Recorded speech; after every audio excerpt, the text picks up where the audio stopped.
back to Soaring Highs and Crushing Lows, Season 1, Episode 18. And I'm going to start the show off with a rant, okay? It's been a while since we did an episode, so let's just come out of the gate hot. I have a hot take here, and it's someone that's a Philadelphia folklore, someone that's revered in Philadelphia for some odd reason, and that is Pete from Chickies and Pete. Let's just start off real quick. Number one, Pete, fuck you. I know a lot of people can't tell Pete that because they work for him or they're friends with him. He's like some sort of mob boss. But Pete, fuck you. You're a dick. You're a prick. And I don't like you. Okay? I don't like you. I don't like your food. I don't like your restaurant. I don't like you. All right? And a lot of people in the city of Philadelphia probably don't like him. But like I said, for some odd reason, Pete is revered as some sort of knowledgeable figure. He made a fry. He made a French fry, okay? I like when the sports radio shows go, all right, we're going to have Pete call in from Chickie and Pete's. Why? Why are we listening to the guy that made the crab fry on sports? I don't get it. Philadelphia is such a weird place. So I'm going to get into why I'm ranting about this in a minute. But first, let me bring it back to about 5 years ago. I'm reffing a game at Penn Charter. And at Penn Charter, the varsity team plays first. They play at 3:30, so they get a decent crowd. Afterwards, the JV team plays 5 o'clock. No one is sticking around for the JV game. Okay, they do things backwards. You know, in other leagues, I think around the country, the JV team plays first, and the varsity team comes in, and the fans start to pile in. I'm reffing this game, Penn Charter. It's 5 o'clock. Like I show up at 4:40 in a hoodie. It's a JV game. Whatever, middle of the season, nothing of any significance about this game. So I'm reffing the game, and it's a close game. I forget who Penn Charter was playing. I can't really remember who they were playing. Doesn't matter. So I'm getting chirped at by this like one section of parents. Every call, yo ref, that's horrible. Ref, are you serious? Call it both ways. By the way, if you're at a youth sporting event and you ever say to the referee, call it both ways, go fuck yourself. Okay? Go fuck yourself. Call it both ways. I don't know who these people are. Don't you understand that most referees, we're not doing it for the passion of the game. We're not doing it because we love basketball. We're not doing it because we love authority. We're not doing it because we have some sort of, something to prove for our alma maters or something. We're doing it because we need the extra $60, okay? That's the only reason I'm refereeing. So when you say call it both ways, you need to understand something. You sound like a jackass, okay? Because I personally don't care about either team. I could care less. I'm there to get my $60. Now, I'll try my best. I'll hustle. I'll get down the court. But I don't give a shit. If you're listening to this, never say the words call it both ways because you sound like a jackass. Now, this particular parent group is really just hounding me. And they're letting me hear it. Yeah, that was awful. What was that? Boo! They're just letting me have it. This just goes on for the whole game. Now, Penn Charter ends up losing towards the end, and it was if I can remember correctly, there was something that I made a bad call, I think. And I'll admit it was a bad call. Now, Penn Charter loses the game. I go to the locker room, get my shit. Now it's time to get in my Honda Accord and drive home. I got my $60, time to go home. That's when I'm leaving. I'm coming out of the hallway. And a man in like a leather jacket that cost more than my car probably. Beautiful brown leather jacket. He had a tan that looked like he was from goddamn Aruba in January. And he starts going, man, that was bad today. That was bad. That was bad. That's horrible. You're horrible. I think I said, yeah, okay. Okay, thanks. He's like, piss poor attitude too. So I walk out. And now I'm walking out and someone from Penn Charter says to me, do you know who that was? Do you know who that is? That's Pete. I said, who? They said from Chickie and Pete's. I said, I don't give a fuck. Why would I care who that guy is? Is he the king of London? Is he the Prince of Wales? No, he's some dipshit who made a French fry. He has no authority in the city. I don't care. It's time to stop sucking his dick, okay? He made a French fry. It's pretty good. His restaurants are overpriced.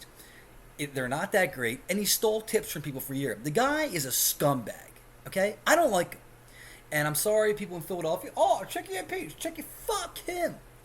Okay, it's time to move on from this jackass. Okay, he's 60-something years old. I'm just not praising him. I'm not praising him anymore.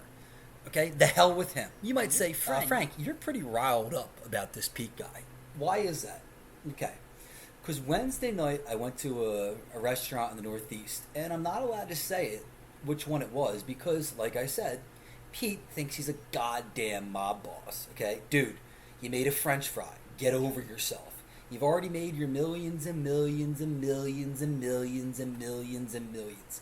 Let somebody else have a crack at it. And by the way, if Pete hears this and doesn't like it, I'll fight him. I would love to. I'll box Pete, and that'd be just a fair way to handle it, because I am talking a lot of shit on him, and I mean it. I don't like it. Now, I go to this restaurant, and I have their what I thought were crab meat fries, and they were unbelievable. Oh my God, you have to understand something. These are the greatest French fries I've ever had in my life. They were orgasmic. I could not believe how good these fries were. So I start saying, man, these crab fries are unbelievable. And the bartender jokingly tells me, be careful, don't call it crab fries, because, Pete might sue us. I said, I'm sorry, what? He goes, yeah, we can't call it crab fries. Pete will sue us. Again, you little man. Let somebody else have a crack at it. You already made your millions and millions and millions. Let somebody else have a crab fry. First of all, you didn't invent electricity. You put I don't know what you did. You put Old Bay on French fries. Oh, he's Albert Einstein. He put Old Bay on the French fries. Fuck you. And these fries that I had, and I can't say the name or anything like that, were 13 times better. 13 times better than Chicky and Pete's fries. Just a fact. And it's a shame that, no one else can have the crab fry. It's mine, says Pete. Burr, burr, burr. Here comes Pete from Chicky and Pete's, the lord of the crab fry, the owner of the crab fry. You must never say anything bad against Pete from Chickies and Pete's. Burr, burr, burr. Here he is, Pete the Crab King. Oh yes, all the 7 villages of the Northeast must never, ever, ever make a crab fry, for Pete is the sacred leader of the crab fry. Fuck you. I just don't like the guy, and I've heard stories from people, okay? I've heard some stories from people that he was an asshole during men's league softball, by the way, not a real sport. He's just an asshole. So, Chicky and Pete's, fuck you. That's how we start today's show. Now, another thing, before I get into the topic of the episode, I just saw that Greta Thunberg, you guys know Greta Thunberg. Greta Thunberg is now in Ukraine talking to Zelensky. Okay, I thought this was a war. I was told that Ukraine was a violent war. And that's why we were given the millions and millions. And you can't ask questions, okay? You just got to keep on giving Ukraine the money. After all, we're saving democracy. Woo! Fuck you. If this war is so bad, okay, explain to me why Ben Stiller, explain to me why Gaylord Fokker went over to Ukraine. If this war is so bad, how come every celebrity is going over to hang out with him? How come the leader is coming to America wearing sweatpants, asking for more money? You must give us more money. How much do you need, Mr. Zelensky? $100 trillion. And Americans, we just give it to him. We don't even ask questions. Zelensky, what's going on over there? We're giving you trillions. You all right? You good? There's no way that money's getting to where it's got to be. Anyway, I digress. Now, this war that we're giving trillions and trillions and trillions to, Greta Thunberg is now meeting with the leader of that country to discuss what's going on. Dude, let me tell you something. In World War II, there was a guy named Adolf Hitler. And the whole world was trying to beat Adolf Hitler because he was an evil, evil person. I don't think we were having, I don't know an actor from the time. I don't even know who the president was at the time. I just doubt that we were inviting. Oh, let's bring that teenage girl from TikTok into the Oval Office to tell us what we should do about this war. I mean, I just don't think it happened. I mean, it's driving me crazy. We're supposed to care about Ukraine. I mean, the mayor of the city of Philadelphia, he wears this Ukraine pin.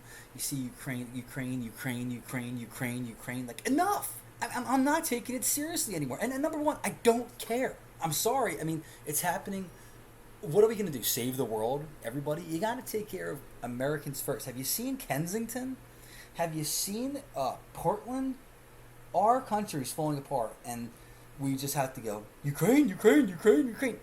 Dude, it cannot be that bad if Greta Thunberg is going over to meet with him. What could she possibly say?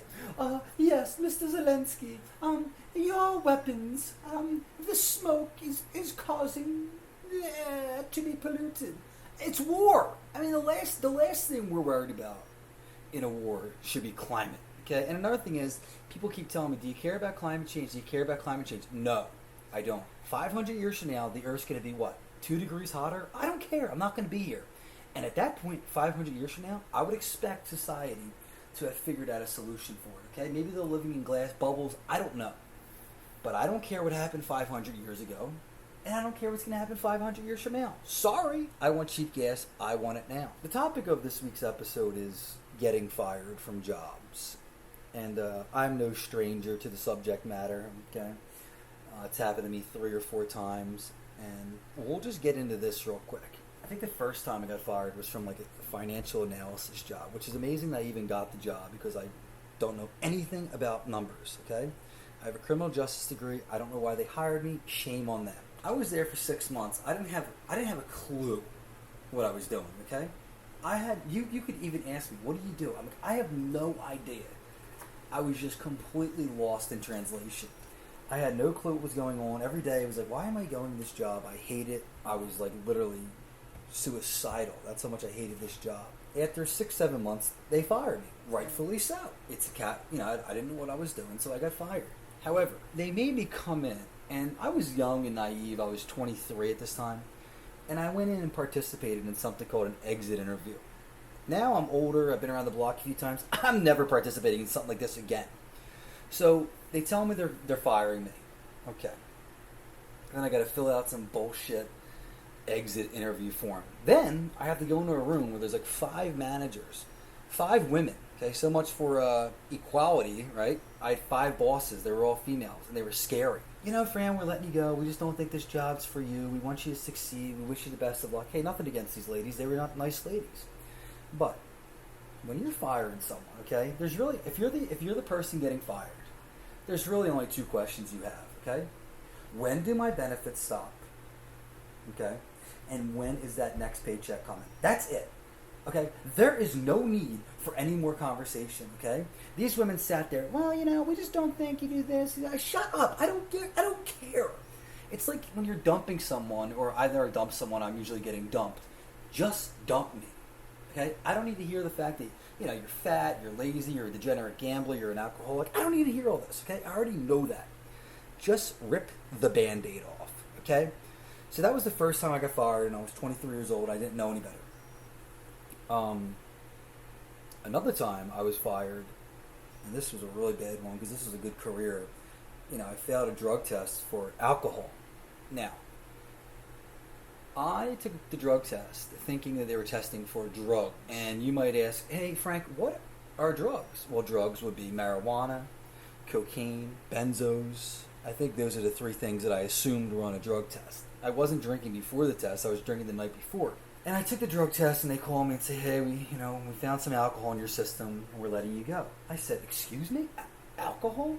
It's legal. It's legal. It's a legal substance. I was 28 at the time. I don't know if you know this, but in the United States of America, the legal drinking age is 21. So I'm 28 years old, getting fired because I had a legal substance in my system.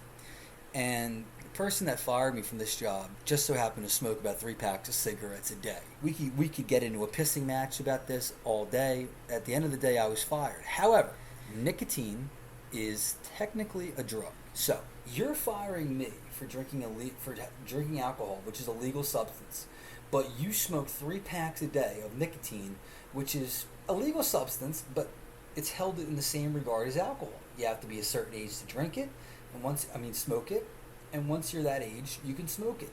So I really don't know how the hell they got away with this. Okay, we're firing you because you have alcohol in your system. Hey, I said, well, when does that test run from? Oh, we test for the last 72 hours. Newsflash, Jack. If you're testing my system for alcohol for 72 hours, then guess what? I would not have passed this thing since the year 2002 when I started drinking. I don't think I've gone 3 days without having a beer since then. So that was a lose-lose situation. I did cry. That time I got fired, I was crying. I was weeping. Oh, please don't fire. I don't do anything. And they just sit there cold and callous. And this is what the guy said to me. He had the audacity. You know, Fran, we're doing this. It's for your best interest. How? How is firing me from a job that's my career in my best interest? Do you know what happened in the next 4 years? Oh my God. I was led down some dark alleyways. I got put into some weird situations with some weird people. I made no money. I saved nothing. It was a strange 3 years. All because this guy that fired me said, hey, we're doing this for your best interest. Well, guess what? It turned out to not be in my best interest, asshole. That was another time I got fired. You just can't win. I mean, it's like when you're firing people, just fire us. And here's another one. The post office. First of all, I was there for like 3 months. I already told you the story about the post office. The first day on the job at the post office, I get the truck catches fire. The truck catches fire. They come out. They give me a new mail truck. All the mail's disheveled. I pull up to the next thing, 120 Blueberry Lane. Okay, I look down at the letters. It's like 160 Walnut Lane. Well, this isn't good. I don't know if you've ever delivered mail for the U.S. mail system, but this is a problem. Okay, the mail is out of order. I'm in an area that I don't know. Basically, it's a needle in a haystack. Okay, I have no clue what's going on. I can't find anything. This is going to be a problem. Second day of the post office, I come back and they don't even send me out in a route. I'm using my own vehicle and I'm dropping off packages. And that's when I get mauled by 2 dogs. They come up, they rip my leg apart. So then I was out of work for about a month. And the injuries that I sustained, I thought would have kept me out for at least 2 months. I don't know, like I talked to other people that go to workman's comp doctors, and they're like, they have them out of work for like years getting paid, okay? I went to some Asian dude. He was like, okay, you start work next week. I said, next week? I said, dude, I'm still on crutches. I think you're good. Sends me back to the post office after 3 weeks after getting mauled, after having my leg chewed apart by a dog. So in hindsight, guys, when you go to the workman's comp doctor, you got to make sure you get the right one. And lie through your teeth to them. Lie to them, okay? These companies aren't looking out for you. Don't look out for them. I go back July 5th to deliver the mail, and it was hot. Okay, I know what the post office says. Rain, sleet, hail, or snow. We deliver the mail. Shut up. It was hot. And I had like 157 parcels. I had a full route. I was filling in for someone on a route that I didn't even know. So I'm trying my best in the days. Like the hardest part was casing the mail. It's when you come in the post office in the morning and you case the mail for the day, and then you pull it down and you go out and deliver the mail. Well, I've never cased this route before. I've never done this route before. It was in goddamn Malvern, Pennsylvania. So it took me. I didn't get out of the post office like 1:30. Okay, so then I start delivering the mail. 8 o'clock comes. He tells you, hey, you got to come back to the post office. He goes, this is what we at the post office consider a failure. You didn't deliver the mail by 8 o'clock p.m. We consider this a failure. Then he goes, hey, man, we're going to let you go. Okay, good. See ya. Bye. Little guy named John. Real little guy. I call him the little postman. But he says, hey, we're going to let you go, but you got to take a ride over to the main office with me. You're going to talk to the postmaster. Her name was like Margaret. I said, let me ask you something, John. After you get fired, by the way, all respect that you pretend to have for the boss just goes right out the window. I mean, I should have said, let me ask you something, little boy. Am I fired? He goes, yeah, we're letting you go, but she just wants you to come over and talk to her. Why would I do that? Why on earth would I do that? I'm going to go sit in front of some fat old lady named Margaret, whose greatest achievement in life is being the postmaster. Okay. and listen to her tell me why I'm a loser. I know I'm a loser. I don't need Margaret to tell me. So he's like, so you're not coming over to talk to her? No, I'm not. I'm getting a 6-pack and I'm driving home. That's what I'm doing, okay? Jack, John, whatever your name was. It's funny. These people fire you and then they want to continue it. Talk. Hey, listen, you're firing me. Bye. The only reason we ever had interaction was because I worked for you and I needed money. I don't like you. I don't want to be here. So I'm certainly not going to sit there and listen to you mock me. Yeah, so that was another time I got fired. Long story short there is, like, when these people try and fire you, don't let them make it a charade, You're firing me? Okay, bye. End of conversation. Now I'm going to pause here for a second to get a drink of water. Just took a little break. I think I told you guys about 3 instances where I was fired from a job, and we went over some things, There's only 2 questions that we ask. What are they if you're following along? Okay, I'll tell you one more time. We ask, when do I have benefits to? And when is my next paycheck? That's it. Okay? Bye. You walk out the door. You don't do an exit interview. You don't let these motherfuckers sit there and lecture you why you stink. Walk away. Okay? I'm looking for a job right now. There's a lot of jobs out there. There's a lot of jobs out there. Okay? We don't need to get bullied by tyrants. Now, this is the most recent firing I had. I came home this past weekend. Came home for a buddy's wedding, and I was supposed to fly out Monday. I was going to come to work, that day. Unbeknownst to me, the airlines don't work anymore in this country, so I can't make it to work Monday. And he calls me. By the way, at this point, I'm brutally hungover. The flight got canceled. I'm stranded, and he calls me and says, "Hey man, listen. We're letting you go. I'm letting you go, okay?" I said, all right, bye. I'm not going to sit there and listen to this, okay? Whatever reasons you have, great. I'm not begging you. I'm not doing anything. End of conversation. First of all, I couldn't get back to Florida. I tried everything. I couldn't get back here, okay? Jackass. But he fires me anyway. It's a long story. I won't really get into details. Actually, maybe I will. This happened because I called out of work again last minute. But like I said, the airlines in this country don't work. Now, let me tell you something about this manager that fired me. People with OCD claim they have a mental illness. They say, oh, well, I'm sorry. I'm a neat freak. I have OCD. And I have news for you people. Okay, if you're listening, you have OCD. You're basically just an asshole. Okay? I get it. You have OCD. You need to contain it. Okay? I mean, you could argue I'm an alcoholic. I don't boss people around, force them to get me drinks. Oh, I like it this way. I like to feed it. No. If you're in your own home, you want to be OCD freak, great. Okay? That's where you get to do it. That's fine. I am the complete opposite of that. Okay? I'm basically a disgusting pig. That's a story for another day. However, this man, the first day I meet him, okay, he tells me to meet him at a diner. I explained to him, hey man, you know what? I just ate. Do you want to just meet somewhere else? I'm really not hungry. He's like, yeah, I'm not hungry either. Let's just meet at the diner. This is the first time I'm meeting this guy, okay? So we go to this little Cuban cafe, and we sit down the back, and the lady comes over. She says, can I get you guys something to eat? He goes, oh, no, we're not eating, just 2 waters. So she comes over, and 5 minutes later, she's like, hey, so you're not going to order anything? And I explained to him, let's call him Roger. Let's call this guy, my manager, Roger. We'll call him Roger for all intents and purposes. That's not his name. But Roger, this is the first time I'm meeting this guy. You got to keep this in mind. And my first impression is he looks like a round-headed chimpanzee. He looks like Carl Pilkington. Okay, he just looks like a wacky dude, a wacky zany guy. So we're sitting there, and he's like, "Oh no, we're actually having a business meeting." And she's like, "I understand that, but you have to order food. I know this. I worked in the restaurant." I'm like, "Roger, come on, dude, let's go. Roger, let's just go outside and talk." No, we're having a business meeting.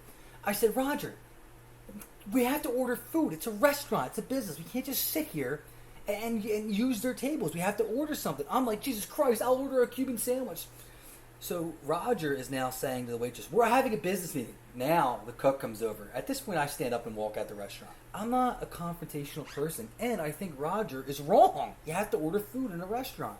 So this big guy comes over, the cook, and he's like, "Hey, let's go out." So I just walk out. I don't even think about it. I just walk out. I say nothing. I walk out. Roger, I'm looking in there. He's still in there arguing with these people, okay? His little round-headed chimpanzee is just arguing with these people. Finally, the guy grabs him by his shoulder and his belt, and he walks Roger to the door, flings him out of the parking lot, flings him into the parking lot. It's my first time meeting this guy. He's going, Roger goes up the door, gives him a middle finger, fuck you! Fuck you! I'm like, and he's like, you believe that fucking asshole? I'm like, I can't believe you! I can't believe you! I can't believe you're this old and you don't know that you have to eat something at a restaurant. Okay, that's the first time meeting him. The next day, Roger says, I'm going to come with you on your route. Now, my job is a delivery driver. I won't mention the company because they're a great company. I love the company. They've been very great to me. It's just this particular guy named Roger. He's a round-headed chimpanzee. I don't know how else to describe him. He's a round-headed chimpanzee with OCD that I've never seen before. It's OCD that, the kind of OCD that just makes your head spin. I mean, just crazy shit. So Roger says, hey, I'm going to follow you on your route. And I'm thinking to myself, Jesus Christ. The only part I like about this show is being by myself. The last thing I want is this guy following me around. First of all, the job's not that complicated, okay? You deliver the product. You deliver the product. This guy, I meet him, he goes, let's huddle up. First of all, I don't want to huddle up. I don't want to huddle up with you. Just walk in there, pretend that I'm not there. Pretend that I'm not there. You know how I can pretend that you're not there? By you not being here. Okay? You being here, I can't pretend. I'm doing my normal thing. I walk in. Hey, how you doing? Would you like me to fill up your freezer? Yeah, sure, fill it up. Okay. So now I go to the truck, I get the product. So far, Roger is just sitting there, just staring at me. I can feel him staring at me. I'm like, what is this guy doing? I've been doing this job for 2.5 years at this point, by the way. I know how to do it. I don't need this round-headed chimpanzee following me around. So, pretend I'm not here, And you got to scrape the freezers when you get there, okay? So I'm scraping the freezers. Roger goes, stop! Give me the scraper. I'm going to show you something. Do you know how to use this? The man is asking me, if you're listening at home, if I know how to use an ice scraper. Yeah, you scrape the ice. Not rocket science, Roger. He's like, get in there, you really get it. And he's like grunting. I'm like, Jesus Christ. He's like, all right, now you try it. So I'm doing it again. He's like, no, stop. So far I can't even deliver the product because Roger doesn't think I'm scraping ice the right way. Then I fill it all the way up. He's telling me, it's gotta be perfect. I'm like, dude, you have to relax a little bit. He's like, no, I know, but the powers that be, corporate, they're watching me. I'm like, dude, it's your first day. I'm like, you gotta relax. You need to relax, Roger. He can't relax. This man is now asking me, there's 6 products that we deliver. He's asking me, do you count left to right or do you count up and down? I go, I never really thought about it. I just count. He goes, okay, good. Okay? Because it's better to go left to right when you're counting, okay? I'm like, okay, Roger.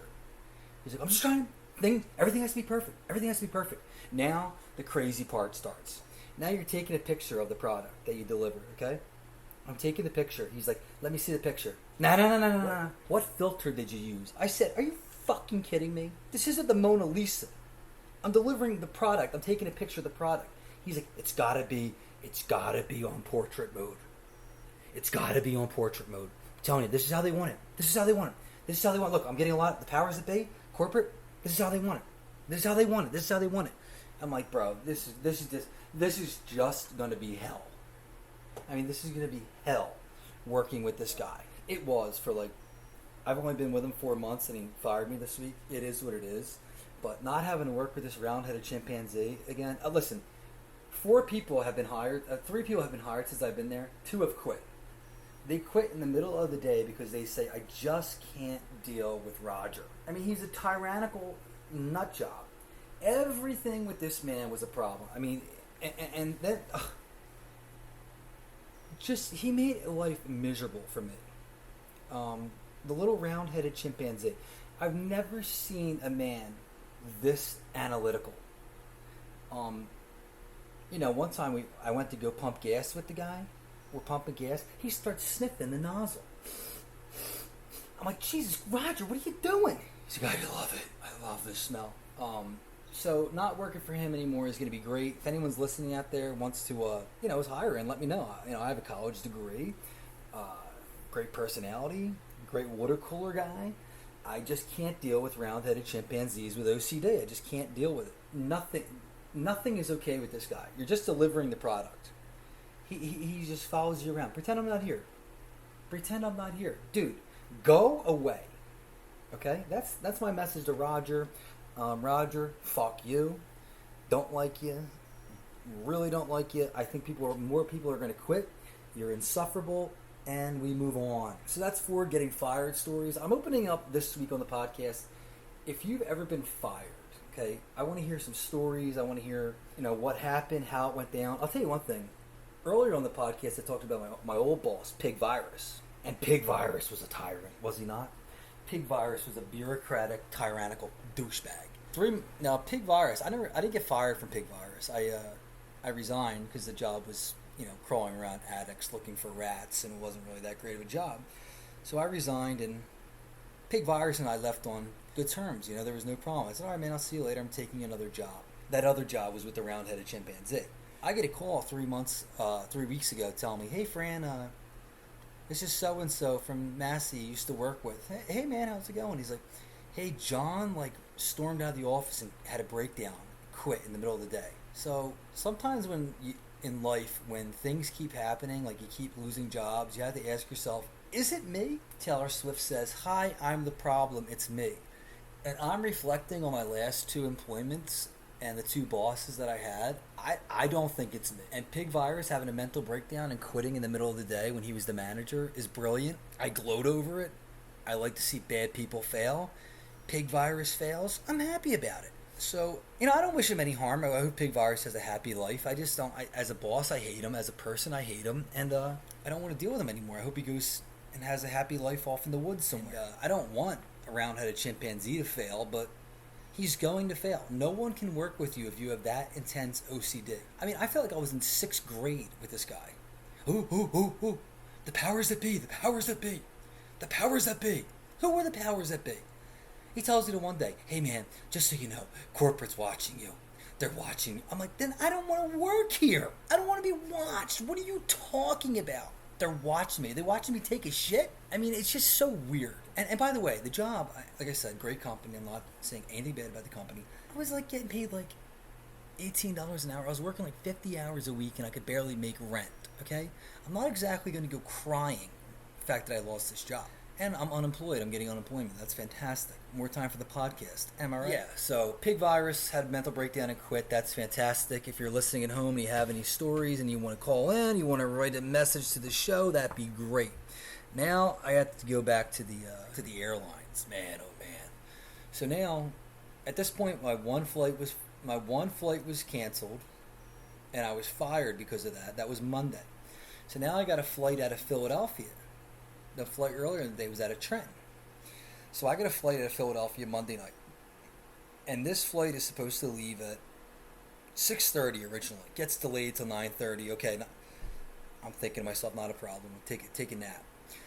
So Big Fran and Eleanor, actually, my parents, drove me down to the airport. So we get to the airport the flight's at 9:30. Get there 8 o'clock. I get in there, bada bing. I get a beer. I'm just relaxing. Okay, I'm having the normal mental breakdowns. As you know, every time I go to the airport, I have panic attacks. I have mental breakdowns. I'm a seasoned veteran at this time, though.